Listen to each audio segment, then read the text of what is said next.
Lagay ko yung okra.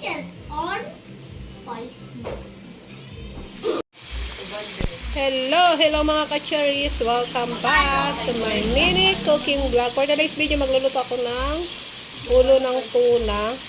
Sinabawan yun mga ka-cherries. Gusto ko lang siyang igisa ng kaunti kasi nga, siyempre para mawala yung lansa. Iniwan lang pala yung ulo ng tuna dun sa rep. Kaya lutuin na natin. Baliktarin ba natin? Shoutout pala sa may-ari ng ulo na to. Naluto na. Ay!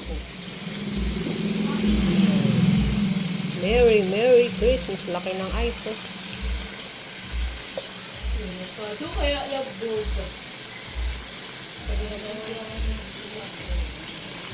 Yung mga bata nga yan, grabe yung paputok nila eh. Gabingin pagali. Hello, sa tubangan. Grabe, ito pa sila mga vlog. Ayan. Lagay ako ng tanglad. Tapos, yung luya. Ilagay mo lang dito. Huwag mo painin yung sorban. Sibuyas. Okay lang. Lagay ako ng pampalasa.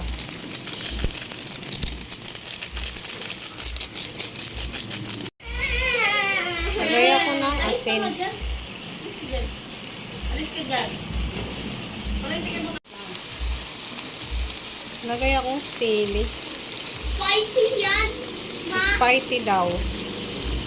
Bakit nalagay yung spicy? Okay na yan mga kacharis. Na ano ko na siya na gisa. Lagay na tayo ng water. Bakit? Tapos yung guk-guk din. Para medyo maanghang bunso. Tapos yung init ay yung water naka-off yung init. Uy, bakit Takpan. masyadong spicy?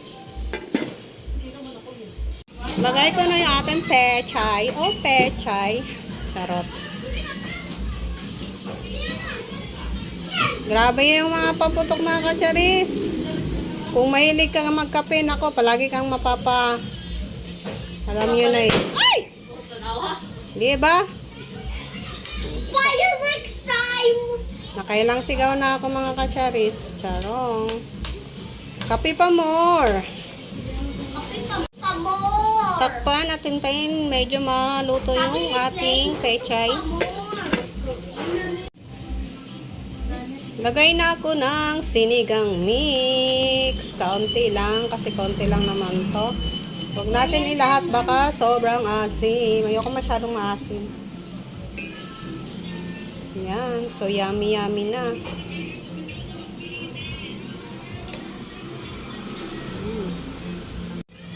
Lagay ko yung okra.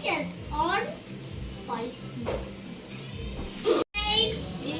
Check na natin mga kacharis. Grabe, lalakas na mga sounds ng ating kapitbahay. Ayan.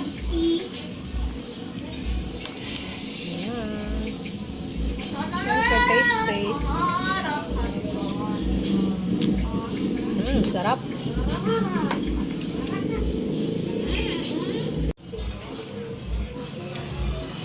Okay na to mga kacharis, kaya patay na natin yung apoy. Ice cream, ha? Eto na yung ating sinigang na ulo ng tuna. Coca-Cola